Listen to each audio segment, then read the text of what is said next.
আজ আমরা আমাদের রমাদানে সাধারণত যে সমস্ত ভুল ত্রুটিগুলো হয়, যেগুলোর কারণে আমাদের রমাদান সার্থক হয় না, অর্থবহ হয় না, রমাদানটা তার উদ্দেশ্যকে সফল করতে পারে না, বা আমরা রমাদানের যে আসল উদ্দেশ্য সেটি অর্জন করতে পারি না, যেই ভুলগুলোর কারণে এরকম 20টি ভুলের কথা আমরা আপনাদের সঙ্গে আজকে শেয়ার করতে চাই। এগুলো যদি আমরা একটু মাথায় রেখে এবারের রমাদানটা, আসন্ন রমাদানটাকে কাটাবার চেষ্টা করি, ইনশাআল্লাহ আশা করা যায় এই রমাদান আমার জীবনে একটা ছাপ ফেলে যাবে, আমার জীবনে একটা দাগ রেখে যাবে, আমার জীবনে একটা স্মরণীয় রমাদান হবে, জান্নাতের পথে অগ্রসর হওয়াটা সহজ হবে, আমি একজন ভালো মানুষ হতে পারবো, মুত্তাকি হতে পারবো। আল্লাহ আমাদের সবাইকে সে তৌফিক দান করুন। যে সমস্ত ভুলের কারণে, যে সমস্ত ত্রুটি বিচ্যুতির কারণে আমাদের রমাদানগুলো আমরা নষ্ট করে ফেলি, আমাদের আমলগুলো যথাযথভাবে করতে পারি না, রমাদানের আসল উদ্দেশ্য সাধন হয় না, তার মধ্যে থেকে সর্বপ্রথম যেটির উল্লেখ আমি করতে চাই সেটি হলো, রমাদানকে কেন্দ্র করে সর্বপ্রথম ভুলটি হলো, আমরা রমজান মাসের চাঁদ বেশিরভাগ মানুষ পশ্চিম আকাশে 29শে শাবানে তালাশ করার কথা, সেটা আমরা বেশিরভাগ লোক করি না।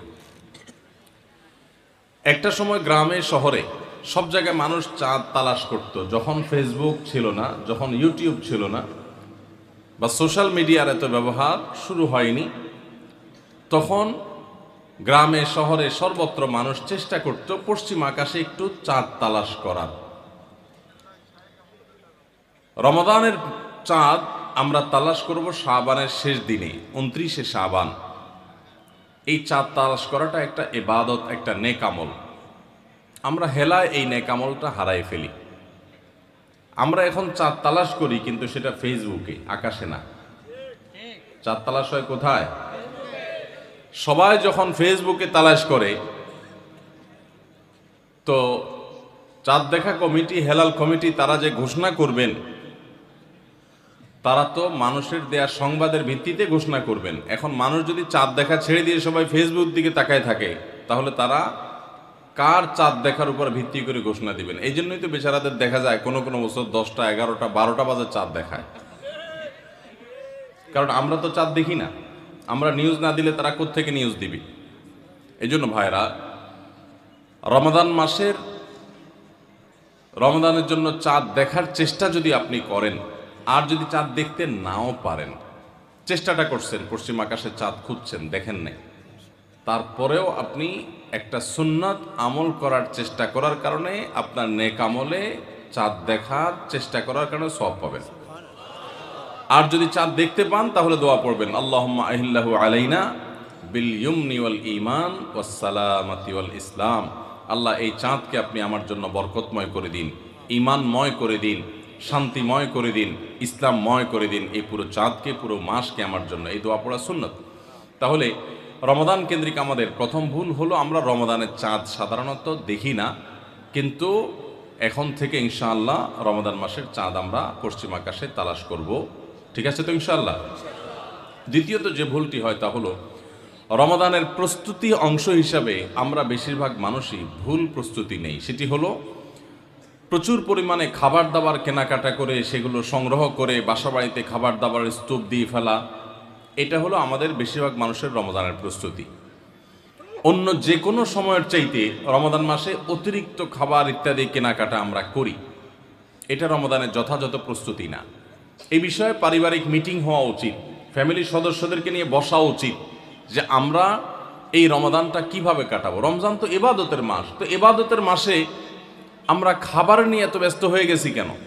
যে আমাদের ছোলা, চিনি, বেগুন, বেসন, আমাদের যত রকমের আপনার রমজান কেন্দ্রিক আইটেম আছে, সেগুলো কিনে আমরা ভরায় ফেলতেছি বাসা। রমাদান মাসে তো দিনের বেলা আল্লাহ তাআলা খাবারই বন্ধ করে দিয়েছেন, শুধু রাতের খাবার। তাহলে যেখানে দিনের বেলা খাবারের অপশনই নাই, সেখানে খাবার আমরা দ্বিগুণ ত্রিগুণ কিনছি কেন? এটা রমজানের যথাযথ প্রস্তুতি না। রমজানের যথাযথ প্রস্তুতির অংশ হিসেবে আমরা আগে থেকে বরং খাবার কিভাবে কন্ট্রোল করা যায়, কিভাবে কমানো যায়, কিভাবে স্বাস্থ্য ভালো থাকে, কিভাবে পেটে আপনার বুটপাট ফুটপাট এগুলো কমানো যায়, সেরকম খাবার খাওয়ার জন্য পরিকল্পনা করা দরকার। যে অতিরিক্ত ভাজা পোড়া খেয়ে আমরা অসুস্থ হব না, পারিবারিক সিদ্ধান্ত নেওয়া দরকার যে আমরা এগুলা কমিয়ে আনবো, তাহলে ইবাদত বেশি করতে পারবো, ভালো করে করতে পারবো, দোয়া বেশি করে করতে পারবো। এই জন্য রমদানের আমাদের দ্বিতীয় ভুল হলো রমদানের ভুল প্রস্তুতি। অতিরিক্ত খাদ্য মজুত করে, কেনাকাটা করে, ভোজ্যপণ্য স্তূপ করে আমরা রমজানের প্রস্তুতি নেই। এই জায়গাটা থেকে আমাদের সরে আসতে হবে। যদি অর্থবহ রমদান কাটাতে হয়, এই ভুলটা সংশোধন করতে হবে। নাম্বার 3, অনেক বাবা মা আছেন, তাদের যে সমস্ত বাচ্চারা একটু কষ্ট করলেও রোজা রাখতে পারে, সেই সমস্ত বাচ্চাদেরকে অনেক বাবা মা নিজেরা রোজা রাখতে দেন না। স্কুলের অভিযোগ দিয়ে মাদ্রাসা খোলা, সে অভিযোগ তুলে, তাদের পরীক্ষা চলছে সে অজুহাত তুলে, নানা অজুহাত তুলে আজকাল দেখা যায় 8-10 বছর 12 বছরের বাচ্চারা রোজা রাখতে গেলে অনেক মা বাপ নিষেধ করেন। আমরা আমাদের ছেলেবেলায় দেখেছি, আমাদের চেয়ে যারা বড়, সে আরো বড় মুরব্বী মানুষ আছেন, আপনারা আরো বেশি দেখেছেন, যে আগে বাবা মা ছোট ছোট বাচ্চারা রোজা রাখতে চাইলে তাদেরকে উৎসাহ দিতেন, তাদেরকে অনুপ্রেরণা দিতেন, আগ্রহ জাগ্রত করতেন তাদের মধ্যে, তাদেরকে সাহস দিতেন যে হ্যাঁ, হিম্মত করতে হয়। এখন বেশিরভাগ বাবা মা তাদের সন্তানদেরকে রোজা রাখতে উৎসাহিত করে না, বরং বাচ্চারা রোজা রাখতে গেলে তারা বলে না, রাখার দরকার না, তুমি ভেঙে ফেলো। মনে রাখবেন, সাহাবা একরামের একটি কমন আমল ছিল, তারা রমজান মাসের রোজা তো বটেই, এমনকি আশুরার রোজা, এগুলো পর্যন্ত, নফল রোজা পর্যন্ত তারা তো রাখতেন, তাদের বাচ্চাদেরকে রাখাতেন এবং বিভিন্ন রকমের খেলনা ইত্যাদি দিয়ে বাচ্চাদেরকে ভোলানোর চেষ্টা করতেন। সেই সাহাবীরা যাদেরকে তাদের মা বাবারা শৈশবে, কৈশোরে রোজা রাখার ব্যাপারে উৎসাহ দিয়েছেন, প্রেরণা দিয়েছেন, শিক্ষা দিয়েছেন, সাহস জুগিয়েছেন, তারাই কিন্তু বিশ্বটা জয় করেছে। কারণ কষ্ট করা শিখেছে, কষ্ট সহিষ্ণু হয়েছেন, ধৈর্য ধারণ করা শিখেছেন। রোজা রাখা মানে সংযম, এই সংযম শিখেছেন। ক্ষুধা হবে, খাবারও সামনে থাকবে, কিন্তু খাওয়া যাবে না। এই যে সংবরণ, এই যে সংযম, এই যে ধৈর্য, এই যে সহনশীলতা, এটার চর্চা করা যখন মা বাপরা শিখিয়েছেন, সেই সাহাবীদের সন্তানরাই কিন্তু অর্ধ পৃথিবী জয় করে ছেড়েছেন। আর আজকে আমাদের সন্তানদেরকে আমরা রোজা রাখাই না কেন? আমাদের মায়া হয়, ছেলেটার মুখটা ফ্যাকাশে হয়ে যাবে, মেয়েটার মুখটা শুকায় যাবে, আমার কাছে ভালো লাগবে না। আমি সবসময় বলার চেষ্টা করি, দেখুন, আমাদের সন্তানদেরকে ভোগ শেখাবার প্রয়োজন নাই, ভোগ এটা শেখানোর দরকার হয় না। ভোগ করতে সবাই পারে, এটার জন্য যোগ্যতা লাগে না। ত্যাগ সবাই পারে না, ত্যাগটা শেখাইতে হয়। আপনার ছেলে মেয়েকে খাওয়া পড়ায় মোটা তাজা করবেন, এটার জন্য কোনো যোগ্যতার দরকার নাই। এটা গরু ছাগল পশু পাখি প্রাণী তারাও পারে, মানুষ তো পরের কথা। খাইতে কে না পারে? সবাই পারে। কিন্তু খাবার আছে, তবু আমি আল্লাহর নির্দেশে নিজেকে সংবরণ করব।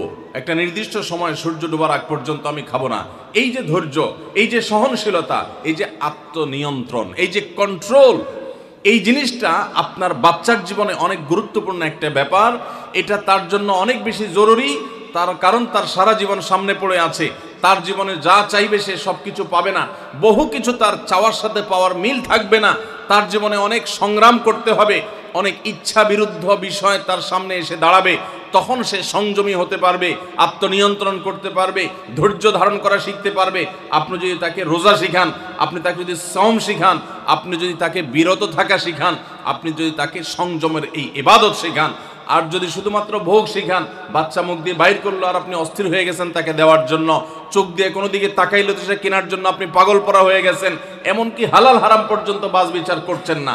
বাচ্চা যা চাচ্ছে তা দিচ্ছেন, যা চাচ্ছে না তাও দিচ্ছেন। এই যে ভোগবাদের ভিতরে নিজেও হাবুডুবু খাচ্ছেন, বাচ্চাকেও হাবুডুবু খাওয়াচ্ছেন, এর মাধ্যমে আপনার বাচ্চা কখনো যোগ্য মানুষ হবে না।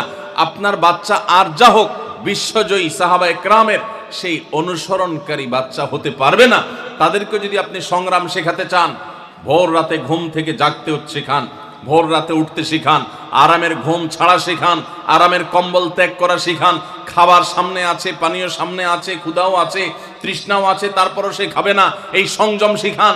এরা দেখবেন পৃথিবীর নানা বাধার পাহাড় তারা ডিঙাতে শিখবে, নানা বাধার প্রাচীর তারা ডিঙাতে শিখবে, অতিক্রম করতে শিখবে। গোটা ইসলামটা আমাদেরকে কন্ট্রোল শিখায়। ভোগবাদী পৃথিবী আমাদেরকে শুধুমাত্র ভোগের উন্মাদনায় মাতাল হতে শিখায়, ইসলাম কন্ট্রোল করতে শিখায়। ভোগের উন্মাদনায় যখন মাতাল হয়ে যায় মানুষ, তখন তার দ্বারা পৃথিবীতে বড় কোনো কাজ করা সম্ভবপর হয় না। আজ গোটা পৃথিবীতে আমরা মুসলমানরা যেসব কারণে পিছিয়ে আছি তোর মধ্যে থেকে একটা হলো এটা যে আমরা ভোগবাদের হাবুডুবু খাচ্ছি। আমরা ইসলামের যে নিয়ন্ত্রণ, আত্মনিয়ন্ত্রণ করার চর্চা এবং এর ট্রেনিং, এর প্রশিক্ষণ পাওয়ার কথা সেটা আমরা নিচ্ছি না।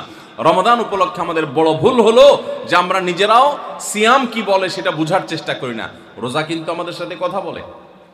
রোজা বলে, দেখো তুমি রোজা রেখে তুমি পান করছো না, তোমার তৃষ্ণা আছে, রুমে কেউ নাই, ফ্রিজে ঠান্ডা পানি আছে, চাইলেই খাইতে পারো কিন্তু তুমি খাচ্ছ না। তোমার ঘরে কেউ নেই, পেটে ক্ষুধা আছে, আবার হাতের কাছে খাবারও আছে, তারপর তুমি খাচ্ছ না কেন? আল্লাহ নিষেধ করেছেন সেজন্য।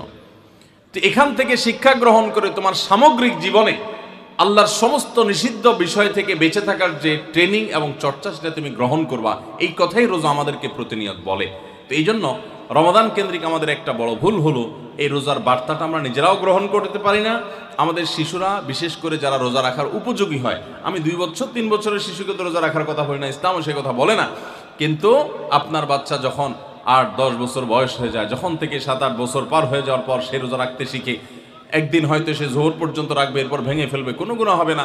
আরেকদিন হয়তো সে আরেক ঘন্টা বেশি রাখবে, আরেকদিন হয়তো আসর পর্যন্ত রেখে ভাঙার মতো অবস্থা তৈরি হবে, প্রয়োজনে ভেঙে ফেলবে, এরপর আস্তে আস্তে সে রোজা রাখা শিখবে।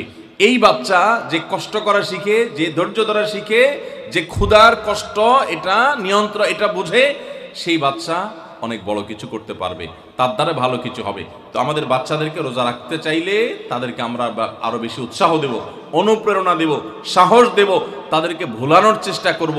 এরা ইনশাআল্লাহ খাঁটি মুসলমান হতে পারবে, যোগ্য মানুষ হতে পারবে। তাহলে রমজান কেন্দ্রিক আমাদের এই ভুলটা একটা বড় ভুল যে আমরা আমাদের সন্তানদেরকে দেখা যায় রোজা রাখার ব্যাপারে উৎসাহ দেই না, বরং অনেকে নিরুৎসাহ দেই। মনে রাখবেন, কোনো বাবা, কোনো অভিভাবক যেন বাচ্চাদেরকে নিরুৎসাহিত আমরা না করি। 4 নম্বর রমাদান কেন্দ্রিক আমাদের ভুল হলো আমরা অনেকে মনে করি ভোর রাতে আমরা যখন সাহারি খাইতে উঠি, সাহারি খাওয়ার পর আমাদের মুখে রোজার নিয়ত করা লাগে। এটা আমরা অনেকে এখনো মনে করি, নাওয়াইতু আন আসুমা গাদান, এরপরে কি মিন শাহরি রমাদান। দেখছেন সবার কড়া মুখস্থ, মাশাআল্লাহ। হ্যাঁ, মাসনুন দোয়ার কথা যদি জিজ্ঞাসা করি তাহলে অনেকেই বলতে পারবেন না, কিন্তু যে দোয়ার কোনো ভিত্তি কোরআন হাদিসে কোথাও নাই, ওইটা সবার মুখস্থ। নকলটা সবার মুখস্থ, আসলটার খবর নাই। রমজান মাসে বা রমজানের বাইরে কোনো সময় রোজার নিয়ত মুখে উচ্চারণ করা, এই যে নাওয়াইতু আন আসুমা গাদান মিন শাহরি রমাদান, আরো কি কি আছে, এরকম কোনো দোয়া পড়ার কথা কোরআন কিংবা হাদিসে কোনো নির্দেশ আমাদেরকে দেওয়া হয় নাই। আপনি সাহরি খাইতে উঠছেন কি জন্য? রোজা রাখার জন্য। রমজান রোজা রাখার উদ্দেশ্যে সাহরি খাইতে উঠছেন, বাস এটাই নিয়ত। নিয়ত মানে মনের উদ্দেশ্য, নিয়ত মানে কি? মনের উদ্দেশ্য। অতএব সে উদ্দেশ্য আছে, তাতে নিয়ত হয়ে গেছে। মুখের নিয়ত করাটাকে যারা জরুরি বা আবশ্যক মনে করেন তারা অবশ্যই ভুলের মধ্যে আছেন, এবং এটাকে জরুরি আবশ্যক বানানোর কারণে বেদাত হতে পারে, বরং গুনাহ হতে পারে। রমাদান কেন্দ্রিক একটা ছোট ভুল বলা যেতে পারে যে এই মুখে নাওয়াইতু আন আসুমা দোয়া পড়াটাকে আমরা জরুরি মনে করি। অনেক ক্যালেন্ডার ইত্যাদি দেখবেন এরকম, রমজানের ক্যালেন্ডার, ইফতার সাহরির ক্যালেন্ডার, ওখানে দেখবেন এরকম দোয়া দেওয়া আছে। এই দোয়ার কোনো ভিত্তি কোরআন অথবা হাদিসে নাই। নকল জিনিস বোঝার একটা সহজ পদ্ধতি বলি, এই যে দোয়া আছে নাওয়াইতু আন আসুমা গাদান, এই দোয়ার শেষে হাদিসের কিতাবের নাম, বইয়ের নাম, হাদিস নম্বর, কোনো রেফারেন্স দেখবেন না। বুঝতে পেরেছেন? এটা হলো মেড ইন জিনজিরা জিনিস আইটেম যেরকম দেখেন না, ওই রকম। তো এই জন্য এটাকে একটা আমরা ছোট ভুল বলতে পারি রমাদান কেন্দ্রিক, যে আমরা মুখে নিয়ত করাকে অনেক আবশ্যক মনে করি। 5 নম্বর রমাদান কেন্দ্রিক আমাদের ভুল হলো আমরা বেশিরভাগ মানুষ, শতকরা হয়তো 90%-এরও বেশি মানুষ আমরা যারা রোজা রাখি, আমরা শুধুমাত্র পেটের রোজা করি। রোজাটা শুধু পেটের না ভাই, রোজাটা পুরো বডির, রোজাটা পুরো শরীরের, মাথা থেকে পা পর্যন্ত শরীরের প্রত্যেকটা অঙ্গের রোজা আছে। আমরা শুধু পান বা আহার থেকে, যৌনাচার থেকে বিরত থাকাটাকে রোজা মনে করি। আপনি চোখ দিয়া মোবাইলে হারাম জিনিস দেখলেন, যেই মেয়েকে দেখা আপনার জন্য অ্যালাউড না, আপনি তার ছবি দেখলেন, ভিডিও দেখলেন, সেটা নাটকের নামে, সিনেমার নামে, কোনো ভিডিওতে, কোনো শর্ট ভিডিওতে, টিকটকে, কোনো জায়গায় আপনি দেখলেন, আপনি অনলাইনে অফলাইনে দেখলেন, তাহলে আপনার চোখের রোজা নষ্ট হলো। আপনার হাতের রোজা নষ্ট হবে যদি হাত দিয়ে কোনো গুনাহের কাজ করেন। পাও দিয়ে যদি কোনো অন্যায়ের পথে যান, পায়ের রোজা নষ্ট হবে। কান দিয়ে যদি আপনি মিউজিক শুনেন, আপনি গান শুনেন মিউজিক সহ, আপনি হারাম কিছু শুনেন, গীবত শিকায়াত শুনেন, তাহলে সেক্ষেত্রে কানের রোজা নষ্ট হবে। ঠিক একইভাবে আপনি মুখ দিয়ে খারাপ কোনো কথা বললেন, কটু কোনো কথা বললেন, গালিগালাজ করলেন, কারোর সাথে ঝগড়াঝাটি করলেন, তাহলে আপনার মুখের রোজা নষ্ট হবে। পুরো শরীরের প্রত্যেকটা অঙ্গ প্রত্যঙ্গের রোজা আছে। আমাদের রোজার দুইটা দিক, একটা হলো রোজার বডি, একটা হলো রোজার স্ট্রাকচার, আর একটা রোজার ফিনিশিং। স্ট্রাকচারটা দাঁড়াবে আপনি সবে সাদেক থেকে নিয়ে সাহারি থেকে নিয়ে ইফতারি পর্যন্ত আপনি কিছু পান করলেন না, আহার করলেন না, এবং যৌনাচার থেকে বিরত থাকলেন, বৈধ সেটা থেকেও বিরত থাকলেন, তাহলে আপনার রোজার স্ট্রাকচারটা দাঁড়িয়ে গেল। কিন্তু এই রোজা বা সিয়ামের ফিনিশিংটা হবে তখন যখন আপনার মাথা থেকে পা পর্যন্ত শরীরের প্রত্যেকটা অঙ্গ প্রত্যঙ্গের রোজা রাখবেন। শরীরের প্রত্যেকটা অঙ্গ প্রত্যঙ্গকে যখন আপনি গুনাহ থেকে বাঁচাবেন, তখন আপনার রোজাটা পূর্ণতা পাবে। নবী করিম সাল্লাল্লাহু আলাইহি সাল্লাম বলেছেন, বুখারীর হাদিস, মাল্লাম ইয়াদা কাওলা যুরি ওয়াল আমাল বি ওয়াল জাহল ফালাইসা লিল্লাহি হাজা আন ইয়াদা তাআমাহু ওয়া শারাবা। যে ব্যক্তি রোজা রেখে মিথ্যা কথা বাদ দিল না, রোজা রাখছে আবার মিথ্যা কথা বলে, আবার যে ব্যক্তি মিথ্যা কাজ, প্রতারণা, 2 নম্বরে এই সমস্ত বাদ দিল না রোজা রেখে, যে ব্যক্তি মূর্খতা সুলভ কাজ করলো, এই ব্যক্তির রোজা রাখে উপবাস থাকায় আল্লাহর কোনো ঠেকা পড়ে নাই, অর্থাৎ তার নিজের কোনো লাভ হয় না, তাহলে এটা উপবাস থাকা ছাড়া আর কি। ঠিক একইভাবে নবী করিম সাল্লাল্লাহু আলাইহি সাল্লাম বলেছেন, কোনো ব্যক্তি রোজাদার অবস্থায় কেউ যদি তার সাথে বিবাদে লিপ্ত হতে আসে, ঝগড়া করতে আসে, সে বলবে ইন্নী সায়েম, তোমার কথার বহুত জবাব দেওয়ার ছিল, কিন্তু আমি রোজাদার আছি, সো আমি তোমার সাথে কথা বাড়াতে চাই না। ভাইরা আমার, আমাদের রোজার সবচেয়ে বড় ভুল যদি আপনি আমাকে জিজ্ঞেস করেন, তো আমি বলবো সবচেয়ে বড় ভুল হলো যে আমরা রোজা রেখে নানান পাপাচারে লিপ্ত হই, নানান গুনাহে লিপ্ত হই। আমরা রোজা শুধু পেটের রাখি, আমরা আমাদের শরীরের অন্যান্য অঙ্গ প্রত্যঙ্গের রোজা রাখতে পারি না। রোজা মনেরও করতে হয়, মন দিয়ে কোনো খারাপ চিন্তা করব না, খারাপ জল্পনা কল্পনা করব না, অন্যায় কোনো কিছু করব না, মনের ভিতরে হিংসা রাখবো না, বিদ্বেষ রাখবো না, কারোর প্রতি শত্রুতা রাখবো না, এটা মনের রোজা। আর পুরা শরীর যখন রোজা রাখবে, তখন এই ব্যক্তি হবে এমন রোজাদার যেই রোজার স্ট্রাকচারও ঠিক আছে, ফিনিশিংও ঠিক আছে, পূর্ণাঙ্গ রোজা রেখে এই ব্যক্তি রাইয়ান নামক গেট দিয়ে প্রবেশের উপযোগী। এই ব্যক্তি স্বয়ং আল্লাহর কাছ থেকে কিয়ামতের ময়দানে সেই মহাপুরস্কারের উপযুক্ত। এই ব্যক্তি সিয়ামের মাধ্যমে কোরআন এবং হাদিসে যত পুরস্কারের কথা বলা আছে সবগুলোর উপযুক্ত হতে পারবে। যে ব্যক্তির রোজা তাকে শুধু পেটের চাহিদা থেকে তাকে দূরে রাখে না, বরং শরীরের সমস্ত অঙ্গ প্রত্যঙ্গ দ্বারায় সমস্ত পাপাচার থেকে বিরত থাকার সংগ্রাম করে, নিয়ত করে, চেষ্টা করে এবং সেটা বাস্তবায়ন করে। আল্লাহ আমাদের সবাইকে তৌফিক দান করুন। ভাইরা আমার, তাহলে 5 নম্বরের ভুল বললাম যে রোজা রেখে আমরা অনেকেই নানান রকমের পাপাচার লিপ্ত হই। আমরা এগুলো ছাড়বো তো ইনশাআল্লাহ। আল্লাহ সুবহানাহু ওয়া তাআলা বলেছেন, কেন রোজা ফরজ করা হয়েছে? লাআল্লাকুম তাত্তাকুন, যেন আমরা মুত্তাকি হতে পারি। মুত্তাকি হওয়া, গুনাহ ছাড়া, পাপাচার ত্যাগ করা, এটা রোজার উদ্দেশ্য। এটাই যদি না হয়, তাহলে রোজার কোনো অর্থ থাকতে পারে না। 6 নম্বর, রমজান মাসে আমরা যে ভুল করি সেটা হলো অনেকে রোজা রেখে মেসওয়াক করতে চান না। রোজা রেখে মেসওয়াক করতে চান না। কোন ইমামগণ বলেছেন যে রোজা রেখে মেসওয়াক করা অনুত্তম, কিন্তু সেই মতটা সঠিক নয়। সঠিক এবং জমহুর বেশিরভাগ ইমামদের মত এবং বিশুদ্ধ মত হলো যে রমজান মাসে রোজা রেখে মেসওয়াক পারলে আরো বেশি বেশি করবেন। কারণ নবী করিম সাল্লাল্লাহু আলাইহি সাল্লাম থেকে তিরমিজি একটা হাদিস বর্ণিত হয়েছে, ইমাম তিরমিজি এটাকে হাসান সহিহ বলেছেন, হাদিসে হাসান বলেছেন। সেই হাদিসটা হলো যে নবী করিম সাল্লাল্লাহু আলাইহি সাল্লাম রোজা রেখে এত বেশি পরিমাণ মেসওয়াক করতেন, সাহাবী বলেন যে গুণে শেষ করা যাবে না। এই জন্য রোজা রেখে মেসওয়াক করা যাবে। অনেকে মনে করে মেসওয়াক করলে মেসওয়াকের রস যদি ভিতরে চলে যায় কোনো অসুবিধা নেই, রোজা রেখে আরো বেশি মেসওয়াক করবেন। তাহলে রমজানের কেন্দ্রিক আমাদের যে ভুলগুলো হয় তার ভিতরে 6 নম্বর হলো মেসওয়াক করাটাকে অনেকে দোষের মনে করেন। এটা ভুল, এটা দোষের না, বরং মেসওয়াক আরো বেশি করে করতে হবে। 7 নম্বর হলো অনেকে রমজান মাসে সাহারির খাবার এমনভাবে খায়, এক সময় আমরা দেখেছি ছোটবেলায় যে অনেক মুরব্বীরা আছেন রাত 12টা 11টার দিকে উঠে সাহারি খেয়ে তারপর শুয়ে পড়েন। এটা যেমন একটা ভুল ছিল, সাহারি হলো শেষের দিকে খাওয়া উত্তম, ওনারা খাইতেন আগে। অতিরিক্ত সতর্ক যেটাকে বলে, এত আগে কেন খায়? যে শেষের দিকে খেলে রোজা হয় না, না হয়, জন্য 12টার সময় 4-5 ঘন্টা আগে খেয়ে ধুয়ে দিলাম। এটা হলো বেশি সতর্ক হওয়া। বেশি সতর্ক হওয়া বুঝেন? এক লোক দোতলা শুয়ে আছে ফ্লোরে, তো একটু পর পর মাথা উপরের দিকে উঠে ফেলতেছে। কেউ জিজ্ঞাসা করলো, কি ব্যাপার, তুমি কি এমন কেন করতেছো? ফ্লোরে শুয়ে আসো চিত হয়ে, একটু বড় মাথা উঠাও কেন? তো লোকটা বলল, নিচে একজনে, নিচের ফ্লোরে একজনে সুই সুতা দিয়ে কাপড় সিলাইতেছে, তো এইভাবে সেলাই করে টান দেন উপর দিকে, তো বলে যে সতর্ক থাকতে তো দোষ নাই, যদি ফ্লোর ভেদ করে আমার মাথায় লাগে, এই জন্য মাথা উঠে ফেলতেছে। তো এটা অতিরিক্ত সতর্কতা হইল না? সতর্কতা ভালো, কিন্তু অতি সতর্কতা ভালো না। সাহারি অনেকে রাত 12টা-1টার সময় খান, এটা হলো অতিরিক্ত সতর্কতা। এত বেশি ভালো না, এত অতিরিক্ত সতর্ক হওয়া বরং নিষেধ। হাদিসে নবী সাল্লাল্লাহু আলাইহি ওয়াসাল্লাম আমাদেরকে সাহারি শেষের দিকে খেতে বলেছেন। এখন আরেকটা ভুল হলো, অনেকে সাহারি এত শেষে খান যে মুয়াজ্জিনের সাথে ওনার কম্পিটিশন হয়। মুয়াজ্জিন মাইক ধরে, মাইকের সামনে দাঁড়ায় মুয়াজ্জিন ঘড়ির দিকে তাকাইতে তাকে টিক টিক টিক টিক আগাইতেছে কাটা, মুয়াজ্জিন প্রস্তুতি নিচ্ছে যে আল্লাহু আকবার করে হাঁক দিবে, আর উনিও ওইদিকে প্লেট হাতে গ্লাস হাতে খাবার খাচ্ছেন, ধুমায়া খাচ্ছেন, এবং কম্পিটিশনে লিপ্ত হয়েছেন যে মুয়াজ্জিন আগে আল্লাহু আকবার বলে না, তিনি আগে গিলে শেষ করেন। এরকম কম্পিটিশন হয় কি হয় না? বেশিরভাগ লোক, বিশেষ করে আমাদের যে কোনো কাজে আমরা একেবারে শেষ মুহূর্ত পর্যন্ত না ঠেকালে ভালো লাগে না।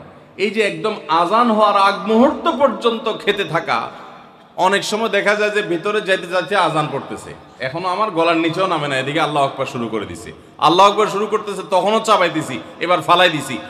দেরিতে সাহারি খাওয়া সুন্নত, এর মানে এই না যে এত দেরি করবেন যে মুয়াজ্জিনের সাথে আপনি চোর পুলিশ খেলাবেন। এত দেরি করা এটা অবশ্যই সুন্নাহ নয়। নবী করিম সাল্লাল্লাহু আলাইহি সাল্লাম সাহারি খেয়ে শেষ করার পর ফজরের নামাজ পড়তেন, মাঝখানে 50 আয়াত পড়ার মতো গ্যাপ থাকতো। 50 আয়াতের গ্যাপ মানে হলো 5 থেকে 7 মিনিট এভারেজ, এরকম গ্যাপ তিনি দিতেন, তারপর তিনি নামাজ পড়তেন। তো এই জন্য ভাইরা আমার, আমরা বলতে পারি যে 7 নম্বরের ভুল হলো, আমরা অনেকেই রমজান মাসে সাহারির খানা খেতে খেতে একেবারে আজান পর্যন্ত ঠেকাই দিই। এত দেরি করা আবার ঠিক না। 8 নম্বরের ভুল হলো, অনেকে গোসল ফরজ হলে মনে করেন যে এই অবস্থা সাহারি খাওয়া যায় না। এটা ভুল ধারণা। আপনার রমজানে রাতের বেলা গোসল ফরজ হয়েছে,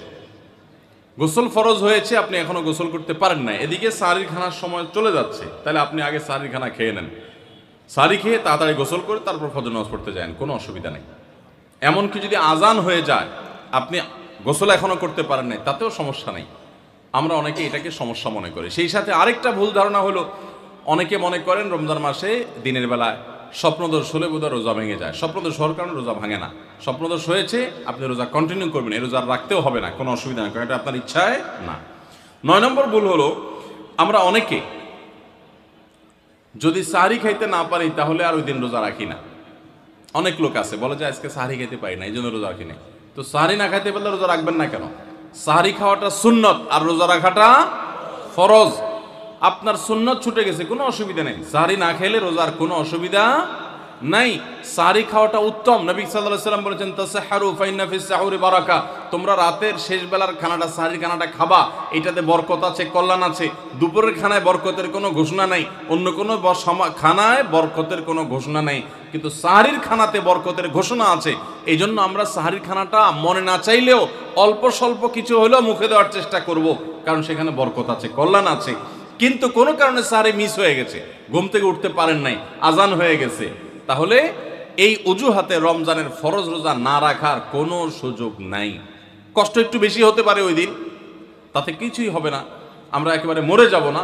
ধৈর্য ধরা শিখতে হবে। ইমানদারকে আল্লাহ তাআলা সবর করা শেখাচ্ছেন রমজানের মাধ্যমে। এই জন্য ভাইরা, কোনোদিন সাহারি মিস হইলে ওই দিন রোজা মিস করা যাবে না।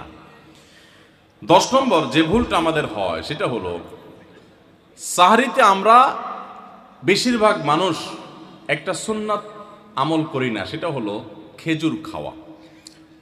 সন্ধ্যার সময় ইফতারিতে যখন আমরা সাহারি খাই তখন তো সবাই আমরা জানি, আমরা ইফতারিতে যখন খেজুর খাই তখন তো আমরা সবাই মোটামুটি জানি যেটা সুন্নত, কিন্তু সাহারিতে খেজুর খাওয়া যে সুন্নত, এটা ম্যাক্সিমাম মানুষ আমাদের দেশে এখনো জানেন না।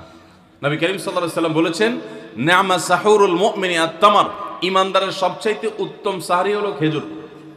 আপনি ভাত খান, ডাল খান, গোশত খান, মাছ খান, যাই খান, 1 পিস খেজুর আপনি যদি অন্তত সাহারিতে খান, তাহলে এটার কারণে একটি সুন্নাত জিন্দা করার সওয়াব পাবেন। খেজুরে প্রচুর পরিমাণ এনার্জি, খাদ্য শক্তি থাকে, এটা আমাদের জন্য নানা দিক থেকে উপকারীও বটে। এই জন্য ইফতারিতে আপনি খেজুর খাওয়ার কথা জানেন, অথচ হাদিসে শুধু ইফতারিতে না, সাহারিতেও খেজুর খাওয়ার নির্দেশনা দেওয়া হয়েছে। এই জন্য এটা একটা ভুল যে আমরা অনেকে সাহরিতে যে খেজুর খেতে হয় এটা জানি না।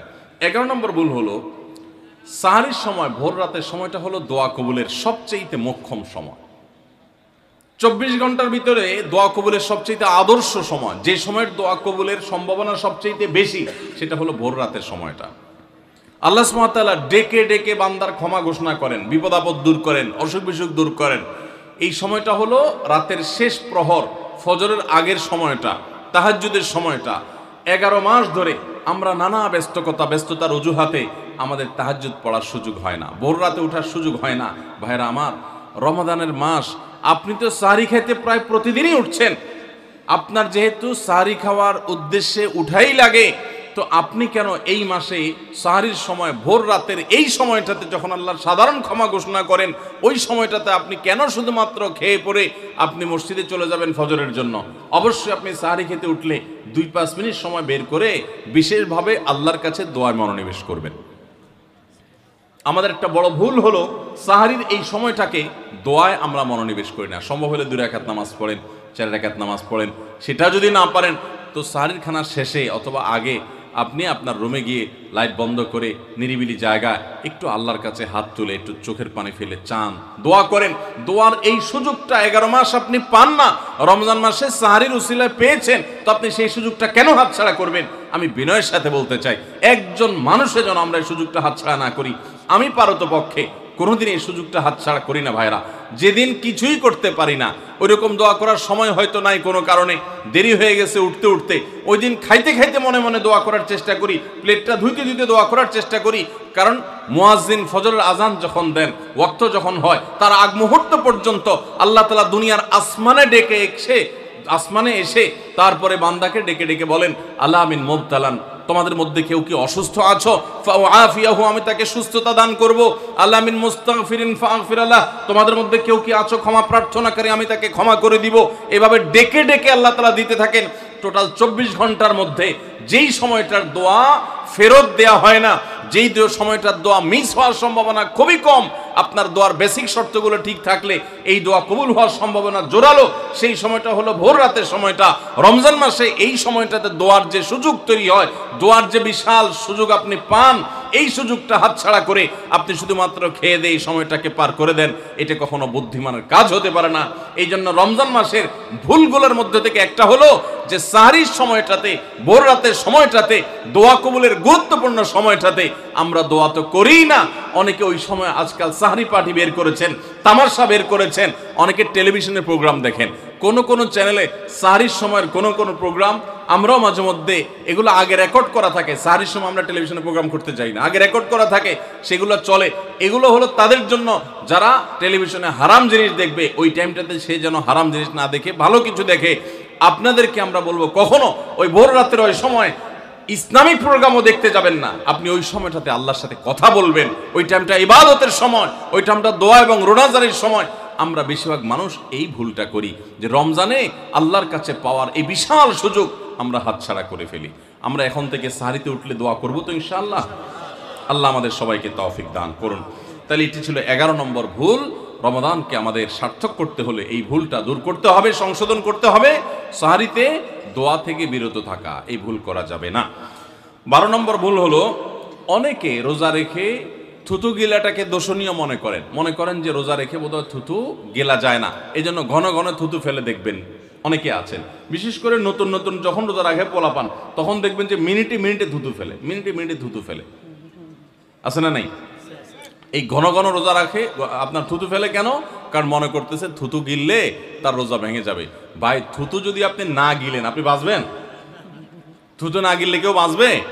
যতই আপনি থুতু ফেলেন, আপনার থুতু তো কিছু না কিছু ভিতরে যাবেই। যদি না যায়, গলা শুকিয়ে গেলে তো আপনি মরেই যাবেন। এই জন্য এটা একটা ভুল যে আমরা মনে করি থুতু ফেলা লাগে।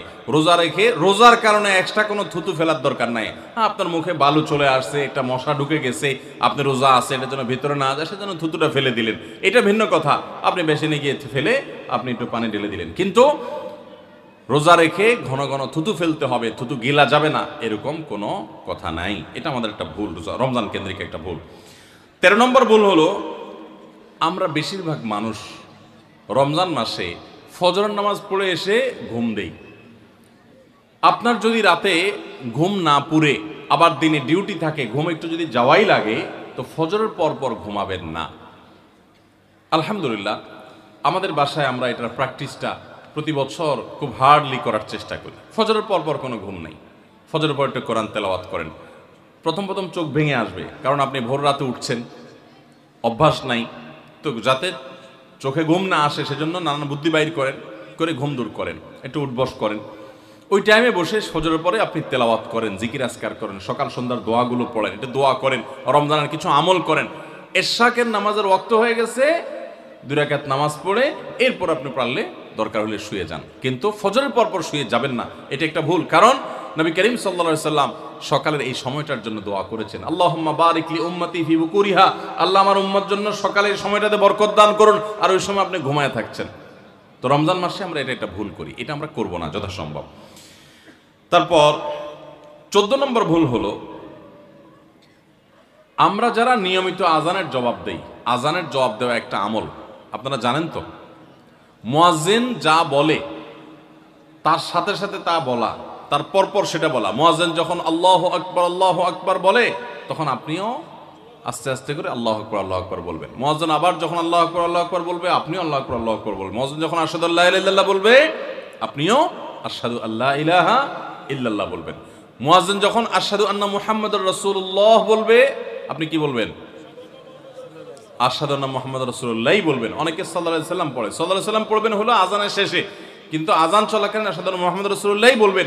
সহিহ মুসলিমের আজানের জবাব দেওয়ার অধ্যায়ে পরিষ্কারভাবে নবী সাল্লাল্লাহু আলাইহি সাল্লাম শিক্ষা দিয়েছেন। ইমাম মুয়াজ্জিন যখন বলবে, ইযা ক্বালা আশহাদু আন্না মুহাম্মাদুর রাসূলুল্লাহ ফাকুলু আশহাদু আন্না মুহাম্মাদুর রাসূলুল্লাহ, তখন আমরা আশহাদু আন্না মুহাম্মাদুর রাসূলুল্লাহ বলবো। এরপর হাইয়া আলাস সালাহ হাইয়া আল ফালাহ যখন বলবে, তখন লা হাওলা ওয়ালা কুওয়াতা ইল্লা বিল্লাহ বলবো।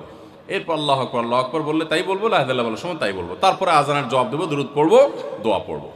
এই যে আজানের জবাব, এটাতে লাভ হয় কি জানেন? মুয়াজ্জিন আজান দিয়ে যেই সওয়াব পায়, আজানের যারা মুখে জবাব দেয়, মুয়াজ্জিনের সাথে সাথে বলে, তাদেরকে আল্লাহ তাআলা সমপরিমাণ সওয়াব দান করে। আর মুয়াজ্জিন কি পরিমাণ সওয়াব পায় সেটা কি জানেন? কোন মুয়াজ্জিন যদি আল্লাহকে খুশি করার জন্য আজান দেয়, দুনিয়ার উদ্দেশ্য তার কাছে না থাকে, বরং আল্লাহকে খুশি করাটাই তার উদ্দেশ্য থাকে, তাহলে এই মুয়াজ্জিনের ফজিলত হলো, ওই মুয়াজ্জিনের আজান শুনে যত মানুষ মসজিদে আসবে, ওই ওয়াক্ত নামাজে যত মানুষ শামিল হবে, সবাই যে পরিমাণ সওয়াব পাবে, যার যার অ্যাকাউন্টে যাবে, বোনাস হিসাবে সবার সমপরিমাণ সওয়াব মুয়াজ্জিনকে দেওয়া হবে। আর আপনি মুয়াজ্জিনি না করে শুধু আজানের জবাব দিলেও সেই মর্যাদা বোনাস হিসাবে আল্লাহ তাআলা আপনাকে দান করবেন। এই হাদিসের ফজিলত একবার আরো 10-12-13 বছর আগে কোন এক জায়গায় আমি বলেছিলাম, সৌদি আরবে থাকতে। তখন এক ভদ্র মহিলা আমাকে বললেন, হুজুর, এই হাদিসটা আপনার কাছ থেকে শেখার পর, জানার পর থেকে আমি মক্কা শরীফের লাইভ আজান নিয়মিত ওই টাইমে, আমি রেডিও টেডিও শুনি না, মোবাইলে বিভিন্নভাবে লাইভ আজানটা আমি শোনার চেষ্টা করি এবং ওই মুয়াজ্জিনের সাথে সাথে জবাব দেওয়ার চেষ্টা করি। কারণ আমার যখন এটা জানা হলো যে মুয়াজ্জিন যত পরিমাণ সওয়াব পাবে তত পরিমাণ সওয়াব পাওয়া যাবে, তো মক্কার মুয়াজ্জিন সাহেবের আজান শুনে যত মানুষ প্রতি ওয়াক্তে নামাজ পড়ে, এত বেশি নামাজ তো দুনিয়ার অন্য কোনো মসজিদে প্রত্যেক ওয়াক্তে পড়ে না। সো আমি লক্ষ লক্ষ মানুষের নামাজ পড়ার সময় সওয়াব মুয়াজ্জিনের পরিমাণ পেতে চাই, সেজন্য মক্কার লাইভ আজানটা আমি ফলো করি। আমি অবাক হয়ে গেলাম, মানুষ আল্লাহর সন্তুষ্টির জন্য কতভাবে চেষ্টা করে, অথচ আমরা হেলায় হারিয়ে ফেলি। আপনার মহল্লার যে আজানটা সবার আগে আপনার কানে আসে, আপনার মহল্লার আজান, ওটা জবাব আপনি দিবেন, এরপর বাকিগুলো আপনি দিতে পারলে দিবেন, না দিতে পারলে না। এই যে আজানের জবাব, এই আজানের জবাবটা আমরা অনেকে 12 মাসে একটু আধটু দেওয়ার চেষ্টা করলেও রমজান মাসে মাগরিবের নামাজের আজান, এটার জবাব নিয়মিত আজানের জবাবকারীরাও দেয় খুব কম। এটা রমজানের একটা ভুল। কেন দেয় না? কারণ সেই আসরের পদ থেকে নিয়ে 10, 12 পদ, 13 পদ, 14 পদ ইফতার সামনে নিয়ে বসে যে দাঁত কচকচ কচকচ করতেছিল, হাতগুলো শুধুমাত্র আঁকুপাকু করতেছিল যে কখন আপনার বেগুনি ধরবে, কখন পেঁয়াজু ধরবে, কখন বুটমরিতে হাত দিবে, যখন আঁকুপাকু করতেছিল, সূর্য ডুবছে, মুয়াজ্জিন সাহেব আল্লাহু আকবার হাঁকা শুরু হয়েছে, আর হুমড়ি খেয়ে অমনে ঝাঁপায়া পড়ছে, খাইতে খাইতে কখন আজান শেষ হয়ে গেছে টেরও পায়নি। ঠিক না ভাই? ঠিক। আপনি খান, ওয়াক্ত হয়ে গেছে, সাথে সাথে আপনি খেলেন, আজান শুনলেন, সাথে সাথে আপনি খেলেন, ভালো কথা। একটু মুখে দিয়ে খেতে খেতে খাওয়ার ফাঁকে ফাঁকে মুয়াজ্জিনের আজানের জবাবটা দিয়ে ফেলেন। কিন্তু ম্যাক্সিমাম মানুষ আমরা এই ভুলটা করি। আমি খেয়াল করে দেখেছি যারা নিয়মিত আজান দেয় তারাও আজানের জবাব দেয়, তারাও দেখেছি এটা করে না, অর্থাৎ ভুল হয়ে যায়। তাহলে আমরা লক্ষ্য করবো তো ইনশাআল্লাহ, মাগরিবের সময় ইফতারের ফাঁকে ফাঁকে আমরা আজানের জবাব দিয়ে দিব। হাতে হাতে কাগজ দেওয়া আছে কিন্তু নোট করার জন্য। ও মাশাআল্লাহ, বক্তব্য নোট করার জন্য আপনাদের হাতে হাতে কাগজ দেওয়া আছে। হাত তুলতে বলেন স্যার, কাছে। আপনারা কাগজ পাইছেন সবাই? মাশাআল্লাহ। আমরা যেগুলো বলছি আপনারা এগুলো নোট করতে পারেন, তাহলে তো এখানে পুরস্কার দিয়ে জুত করা যাবে না। পুরস্কার দেওয়া হবে স্যার। পুরস্কার নিয়ে আসছি তো, পুরস্কার যে দেব সবাই তো নোট করে রাখলে তাহলে তো সব নকল করা। ঠিক আছে, নকল থেকে পরীক্ষা হবে আজকে, যা আছে কপালে ইনশাআল্লাহ। ঠিক আছে, তাহলে ভাই আমরা 13 নম্বর ভুল, সরি 14 নম্বর ভুলের কথা জানলাম। রমজান কেন্দ্রিক আমাদের 14 নম্বর ভুল জানলাম যে আমরা ইফতার খেতে খেতে মাগরিবের আজানের জবাবটা ভুলে যাই। এটা ভুলা উচিত না। রমজান মাস তো আরো বেশি করে করবেন, অন্যান্য মাসে করেন, আপনি রমজানে ইফতার অজুহাত দিয়ে মাগরিবের আজানের জবাব দিচ্ছেন, এটা তো গ্রহণযোগ্য হতে পারে না। 15 নম্বর আমাদের ভুল হলো আমরা তুফান মিল গতিতে তারাবি পড়তে পছন্দ করি। ঠিক না ভাই? ঠিক। আমরা চেষ্টা করি আমাদের মোবাইল যদি 4G গতি থাকে তারাবি যেন 5G হয়। সব কিছুতে স্পিড ভালো না, সব কিছুতে স্পিড ভালো না। আপনার নেটের ক্ষেত্রে স্পিড যত বেশি হবে তত ভালো, বুঝলাম। তারাবির ক্ষেত্রে ওই তারাবির কোয়ালিটি বেশি হবে যেই তারাবি ধীরে সুস্থে হবে, আস্তে আস্তে হবে, শান্তভাবে হবে, বেশি সময় নিয়ে হবে। আমরা এখনো এত অজ্ঞানতার মধ্যে আছি ধর্মের ব্যাপারে যে আমাদের অনেক এলাকার মুসল্লিদেরকে আমি দেখেছি, এখনো দেখা যায় কম্পিটিশনে লিপ্ত হয়। এক এলাকার মুসল্লি ওনার এলাকার মুসল্লিরা দেখলে বলে, দোস্ত তোদের তারাবির কি অবস্থা? বলো যে দোস্ত ভালোই, তো নতুন হাফেজ নিয়োগ পাইছে তোদের এখানে, তারাবি কতক্ষণ লাগে? বলো দোস্ত 1 ঘন্টা 5 মিনিট। তো এবার আগের দোস্ত বলে যে বলস কি, আমার তো 55 মিনিটে শেষ। মানে খুব প্রাউড ফিল করতেছে যে আমাদের হাফেজ এত টুকর হাফেজ যে 55 মিনিটে শেষ করে ফেলা। শুনেন, হাফেজদের একটা গোমর বলি আপনাদেরকে। গোমরটা হইল হাফেজদের জন্য তাড়াতাড়ি পড়াটা অনেক সহজ, আস্তে পড়া এটা সব হাফেজ পারে না। বুঝতে পারছেন? যারা গাড়ি চালাইতে পারেন, ড্রাইভিং জানেন, তারা ভালো করে বুঝবেন। গাড়ি জোরে চালাইতে খুব বেশি যোগ্যতা লাগে না, গাড়ি আস্তে চালানোর জন্য যোগ্যতা লাগে। আমি জীবনে যখন প্রথম গাড়ির স্টিয়ারিং হুইল ধরে শেখা শুরু করি, আমাকে ট্রেনিং দিছে নেপালের একজন ভাই, আমার সহকর্মী, সৌদি আরবে ছিলেন, আলেম মানুষ, মদিনা ফারেক, শেখ রিয়াজুল হক। তো উনি আমাকে স্টিয়ারিং ধরে যখন আমি গাড়ি চালানো শুরু করছি, আপনারা যারা গাড়ি চালানো শিখাইছেন বা শিখতে দেখছেন দেখবেন, নতুন নতুন যারা ড্রাইভার হয় একদম বিসমিল্লাহ বলে মানে শুরু করে, যখন সাধারণত রাস্তাঘাট ফাঁকা থাকলে ভোরে এরকম সময় তো চালায়, তো তখন রাস্তা ফাঁকা পায়, আপনার স্কার্টার চাপ দিলে গাড়ি ভোঁ ভোঁ করে দৌড়ায়, শান্তি লাগে, আরো জোরে চাপ দেয়, আরো জোরে দৌড়ায়, শান্তি লাগে। তখন দেখবেন পাশে থাকা লোক বলে আস্তে আস্তে, মানে বেশি জোরে, কারণ আপনি কন্ট্রোল করতে পারবেন না। তো আমাকে তখন আমার ওই ড্রাইভিংয়ের যে শিক্ষক ছিলেন সে ভাই আমাকে বললেন, যখন আমি মোটামুটি চালাতে পারি, অসুবিধা নাই, তখন উনি আমাকে বললেন আপনার জন্য এখন সবচেয়ে বড় টেস্ট হলো কত আস্তে চালাতে পারেন। বিশেষ করে ম্যানুয়াল গিয়ারের গাড়ি যদি হয়, আর যদি পরীক্ষা হয় সবচেয়ে আস্তে চালানো, তো নতুন ড্রাইভার বেশিরভাগই ফেল করবে, কারণ আস্তে চালাতে গেলে একটু পরে স্টার্ট বন্ধ হয়ে যাবে, ব্যালেন্স রাখতে পারবে না। তো আমি দেখলাম ঠিক আমারও সে একই অবস্থা হচ্ছে, আস্তে তো পারি না। তো আমি বললাম যে ভাই আস্তে যে চালাইতে বলো তুমি, আস্তে তো চালাইতে পারতেছি না ভাই, জোরে তো ঠিকই পারি। তো আমার বলতেছে জোরে পালার জন্য যোগ্যতা লাগে না, তো চাপ দিলেই তো দৌড়ায়, তুমি ব্যালেন্স ঠিক রেখা দেখি কত আস্তে চালাতে পারো। সে আমার গাড়ি থেকে নাইমা বলতেছে আমি পাশে হাঁটবো আস্তে আস্তে, আমার গতিতে তুমি গাড়ি চালাবা, দেখি পারো কিনা। আমি তো পারতেছি না, বলো যে না তুমি এখনো পাকা হও নাই। তো হাফেজদের অবস্থা একই রকম। হাফেজদেরকে যদি বলেন যে ধীরে ধীরে পড়েন আপনারা তারাবিতে, দেখবেন অনেক হাফেজ পারবে না, অনেক হাফেজ পারবে না, অনেকে পারবে, কিন্তু গতির সাথে তা পড়া এটা খুব সোজা কাম। ভাইরা আমার, আমরা তারাবিতে গতি দিয়া যদি পড়ি, অনেক মসজিদে আছে হাফেজ সাহেবরা বেচারারা গতি তো সাধে দেয় না, মুসল্লিদের মুক্তাদিদের চাপের চোটে ওই বেচারারা দৌড়ের উপরে থাকে। হুজুর আপনারা তো দেরি হয় কেন? পাশের মসজিদে মুসল্লিরা চলে আসে আমাদের আগে, রাস্তাঘাটে দোকানে এসে তারা চা খাওয়া শুরু করে, আমরা পরে বাইর হয়ে আমাদের মানিজ্যতা লাগে যে তোদের হাফেজ বোধহয় ভালো হাফেজ না।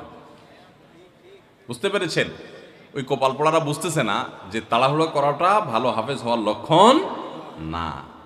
তো এই জন্য ভাই, তারাবিতে অতিরিক্ত তাড়াহুড়ো করা এটা হলো আমাদের বড় একটা ভুল। ঢাকার ধানমন্ডি তাকওয়া মসজিদে আমাদের মুফতি সাইফুল ইসলাম ভাই আজকের অতিথি, ওনার মসজিদে আমি একবার তারাবি পড়েছি। সুবহানাল্লাহ, এত ধীরস্থিরতার তারাবি আমি জীবনে কোথাও দেখিনি। এত ধীরস্থিরতার তারাবি কিয়ামুল লাইল শেষ দশকে যে করে, এত লম্বা সময় নিয়ে এত আস্তে আস্তে পড়েন। আলহামদুলিল্লাহ, মসজিদ ভর্তি মুসল্লি থাকে, পুরো ঢাকা থেকে মানুষ যায়। এরকম মসজিদ বাংলাদেশে আরও আছে, হাতে গোনা খুব কম। আমি অবশ্য তারাবিটা আমার বাসার নিচে আমার ছেলের ইমামতিতে সাধারণত পড়ি। তো যাই হোক, মসজিদে তারাবি এত ধীরস্থিরতার সাথে আমি ওখানে সবচেয়ে বেশি দেখেছি, আরও অন্যান্য জায়গায় থাকতে পারে। তো এই জন্য ভাইরা আমার, রমজানের ভুলগুলোর একটা হলো যে তারাবিতে তাড়াহুড়ো করি আমরা। তাড়াহুড়ো করবেন না।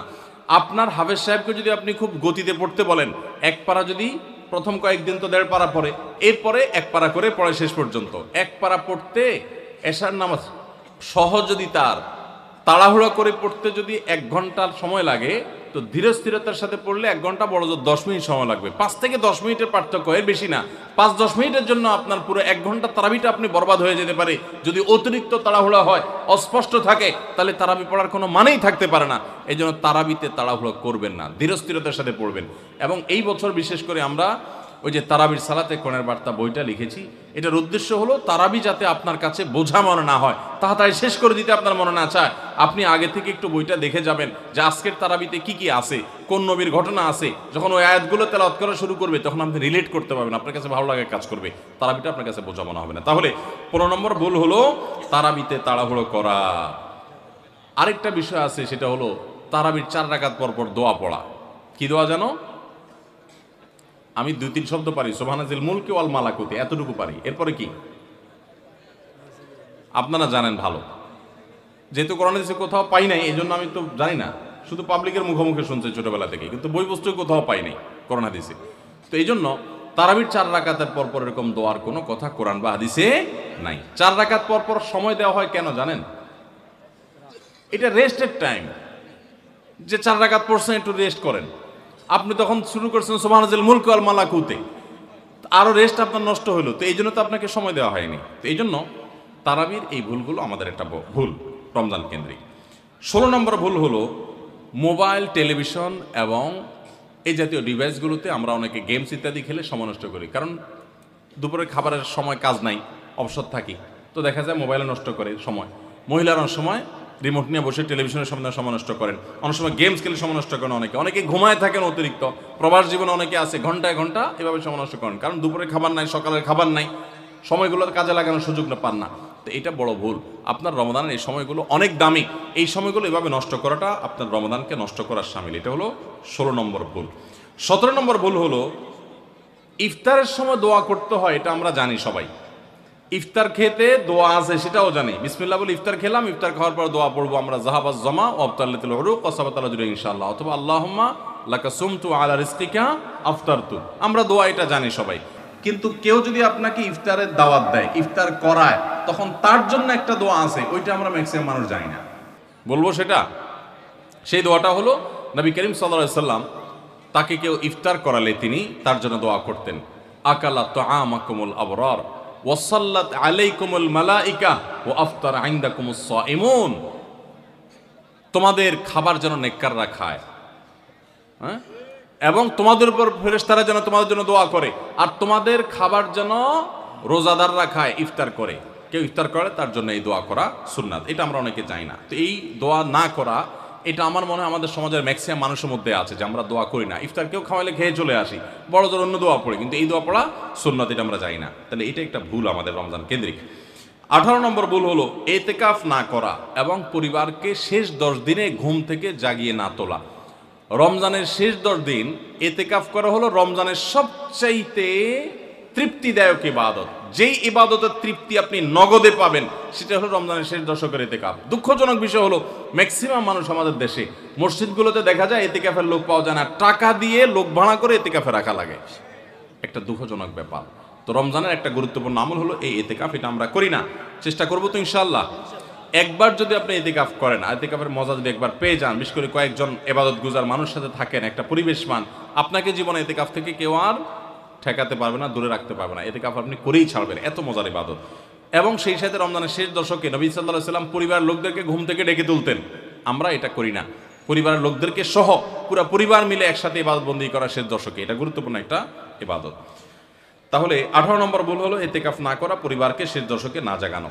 19 নম্বর ভুল হলো শেষ 10 দিন আসলে আমরা কেনাকাটা, শপিং, যারা শহরে আছে তারা গ্রামের বাড়িতে যায় ঈদ করা, এগুলোর পেছনে আমরা ব্যস্ত হয়ে যাই। শেষ 10 দিন হলো ইবাদতের সবচেয়ে গুরুত্বপূর্ণ সময়। রমজানের আসল টাইম হলো শেষ 10 দিন, সবে কদর ওর মধ্যেই আছে, অথচ আমরা সেই সময়টাতে সবচেয়ে বেশি অবহেলা কাটাই। এটা হলো রমজানের একটা বড় ভুল।